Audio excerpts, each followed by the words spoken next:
The Dawn Express, आईना सच का।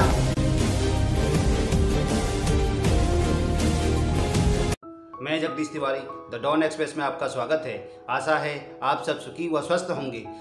दिल्ली स्थित देश के सबसे बड़े अस्पताल एम्स के डायरेक्टर डॉक्टर रणदीप गुलेरिया ने कहा है कि ये जरूरी नहीं कि जुलाई के अंत तक दिल्ली में 5.5 लाख केस हो जाएं। उन्होंने कहा कि अगर ये केवल एक गणितीय अनुमान है, लेकिन भविष्य में आंकड़े कुछ भी आएँ, हमें इसके लिए तैयार रहना होगा। हमें अस्पतालों में उपचार की क्षमता को बढ़ाना होगा ताकि आने वाले समय में कोरोना संक्रमित के आंकड़े बढ़ने पर अस्पतालों में संक्रमण की स्थिति पैदा न हो, उन पर अधिक भार न पड़े। वहीं अगली खबर, कोरोना के कारण राष्ट्रीय राजधानी दिल्ली की हालत लगातार बिगड़ती जा रही है और देश में यह संक्रमितों की संख्या के मामले में तीसरे स्थान पर है। राजधानी में कोरोना संक्रमण ने शुक्रवार को सबसे रौद्र रूप दिखाया और 2137 रिकॉर्ड नए मामले से कुल संक्रमितों का आंकड़ा 36,000 को और रिकॉर्ड 71 मरीजों की मौत से मृतकों की संख्या 1200 को पार कर गई। शुक्रवार को 5,947 लोगों की जांच में ही 2137 संक्रमण मिले, यानी संक्रमण की दर करीब 35% रही और जांच में हर तीसरा व्यक्ति संक्रमित मिला। दिल्ली में पहली बार संक्रमण की दर 35% के हिसाब से बढ़ी है, जबकि 5360 लोगों की रिपोर्ट आई और उनमें से 1877 लोग पॉजिटिव पाए गए। सरल शब्दों में यह भी कह सकते हैं कि दिल्ली जितने लोगों ने टेस्ट कराया, उनमें से हर तीसरा शख्स कोरोना संक्रमित पाया गया। इन सारे बड़े खबरों के बीच अभी आया ताज़ा खबर के मुताबिक बम्बई के एक्टर सुशांत सिंह राजपूत ने उनके ही घर में फांसी लगा के सुसाइड कर ली। हाँ, मैं उसी सुशांत सिंह राजपूत के बारे में बात कर रहा हूँ जिन्होंने कई सारे बड़े फिल्म जैसे कि MS धोनी और केदारनाथ जैसे फिल्म पे काम करके सफलता हासिल की थी।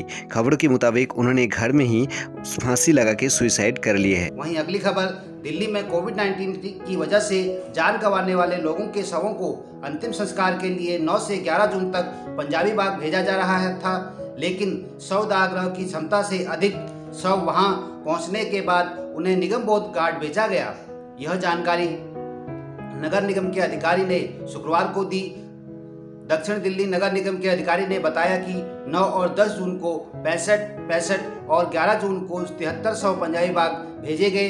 उन्होंने बताया, पंजाबी बाग में 70 शवों को लकड़ी आधारित चिता पर जलाने की सुविधा है, जबकि 4 CNG शव दाहगृह सुविधाएं हैं। शव के दाह संस्कार के लिए आधिकारिक रूप से सुबह 7 बजे से 10 बजे तक का समय किया गया है। 3 दिन तक बड़ी संख्या में कोविड-19 पीड़ितों के शव आए।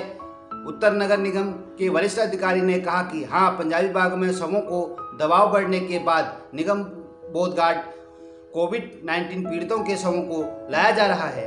वहीं अगली खबर, केंद्रीय गृह मंत्री अमित शाह ने राष्ट्रीय राजधानी में दोबारा लॉकडाउन लगाने का इरादा जाहिर करने पर मुख्यमंत्री अरविंद केजरीवाल को घुटकी लगाई है।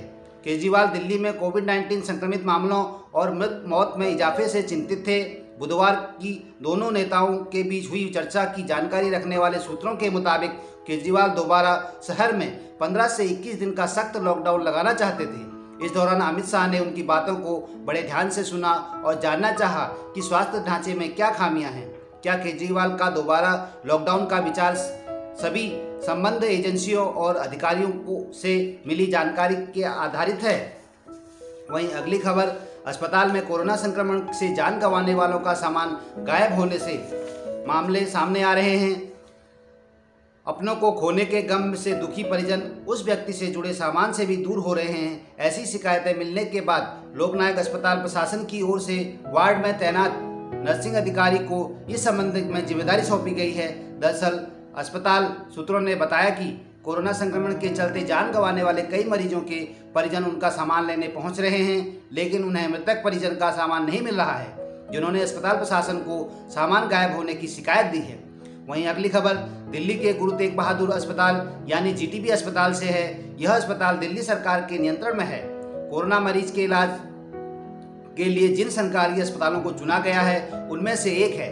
दिल्ली सरकार की वेबसाइट के अनुसार 12 जून की शाम तक यहाँ 228 मरीज भर्ती थे, लेकिन कई मरीज अपने परिवार वालों के ही भरोसे हैं। वे ही उन्हें खाना पानी दे रहे हैं। खबर के अनुसार कई लोग कोरोना मरीज के वार्ड में घुस जाते हैं। गेट पर गार्ड है, लेकिन वो किसी को रोकता नहीं। और एक मरीज के रिश्तेदार ने कहा कि उसके बहनोई भर्ती हैं, उन्हें 7 दिन पहले भर्ती किया गया था, लेकिन समय पर खाना और पानी नहीं दिया जाता।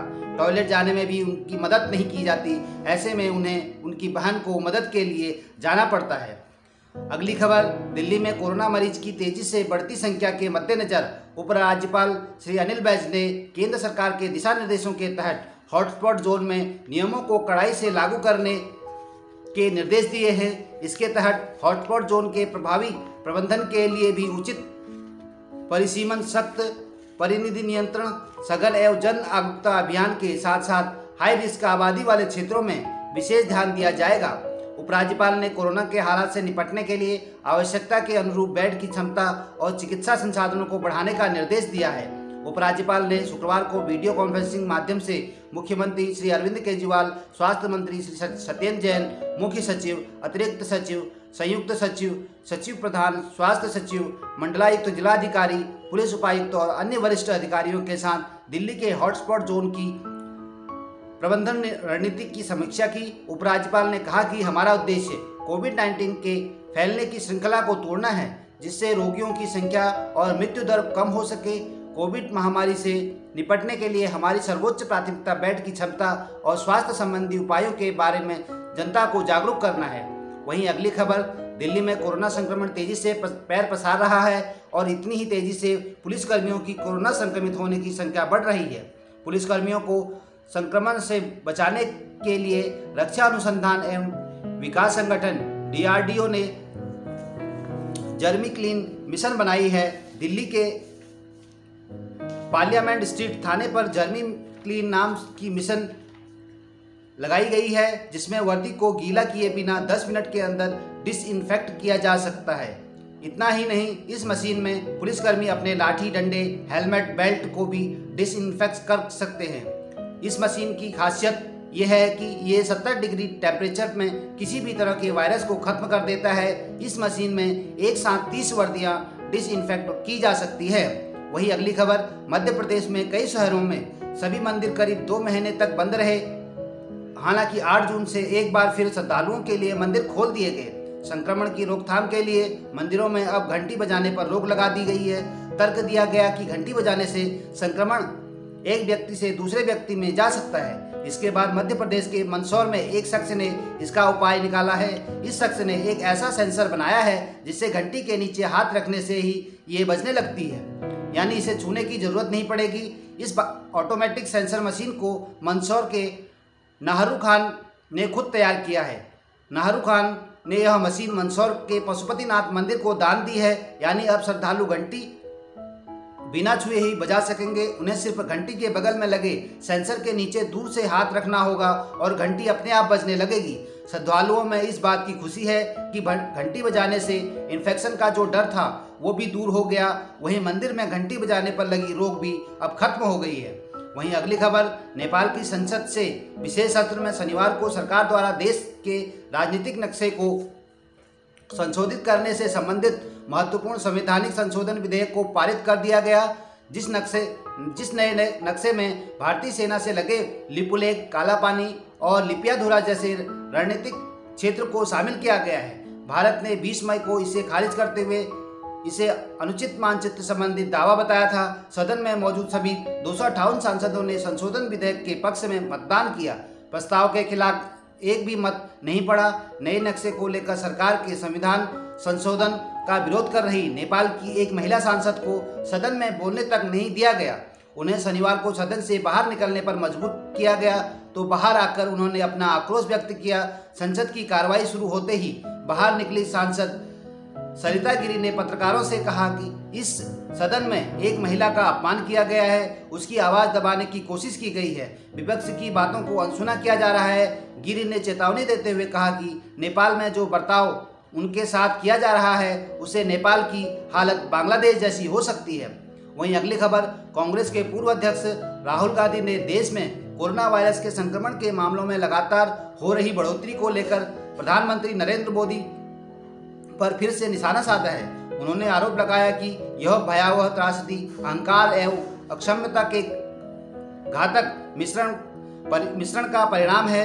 राहुल गांधी ने ट्वीट करके लिखा कि भारत एक गलत रेस जीतने के लिए मजबूती से आगे बढ़ रहा है। कांग्रेस नेता ने पिछले कुछ दिनों में कोरोना वायरस के मामलों में वृद्धि और कोविड-19 के संक्रमण के संदर्भ में भारत के दुनिया में चौथे स्थान पर पहुंचने से जुड़ा एक ग्राफ भी शेयर किया है। साभार, डेली हंट, डेली होम। धन्यवाद। The Don Express. कैसे हो आप सब? लॉकडाउन, कभी वो आगे कभी हम आगे, तो ये तो अभी चलेगा, है ना? ऐसे ही एक विचार आया, घबराता कौन है सफ़र करते समय? बस में, ट्रेन में, जिसने टिकट नहीं ली होती, टिकट चेकर आएगा, ये होगा, फिर वो होगा। वो जो आने वाली संभावित परिस्थितियां होती हैं, उनसे ही घबराहट चलती रहती है, क्योंकि टिकट नहीं ली हुई। तो कोविड-19 का जो ये सफ़र चल रहा है, जो कि टेम्परेरी है, लेकिन ऑफ कोर्स इम्पॉर्टेंट है, तो हमें क्या करना है? हमने टिकट लेनी है, फिर हमें घबराने की ज़रूरत नहीं है। टिकट लेनी है बोले तो गर्म पानी पीना है, सादे गर्म पानी के गरारे करने हैं, कोई नुकसान नहीं है। रिलीजियसली मीन्स पूरे नियम के साथ गर्म पानी में नींबू पी सकते हैं, छोटा सा। कावा 2 बार। वैसे रूटीन में हम 2 चाय और 3 बार खाना तो खाते ही हैं, बस वो गरम गरम खाना है। और अगर चाय के अंदर हम मोटी इलायची या काली मिर्च या दालचीनी या लौंग, कुछ भी, तुलसी तो बेस्ट है, वो तो हमेशा होनी चाहिए। तो इन चीज़ों को जब हम अपनी रूटीन में ले आएंगे तो बस ऐसा ही लगेगा जैसे हमने तो टिकट ली हुई है, आ जाए टिकट चेकर आता है तो हमें डरने की ज़रूरत नहीं है। ठीक? और एक बात याद रखना, मस्ती से हर सफ़र कट जाएगा। अपनी मुस्कान को खोना नहीं है। अपने आप को इन सब प्राकृतिक चीज़ों से पैम्पर करो, ठीक? और मस्ती से ज़िंदगी को आगे चलाओ। अपनी मुस्कान को खोना नहीं है। This too will pass. कोई भी चीज़ परमानेंट नहीं होती, गुजर जाएगा ये भी।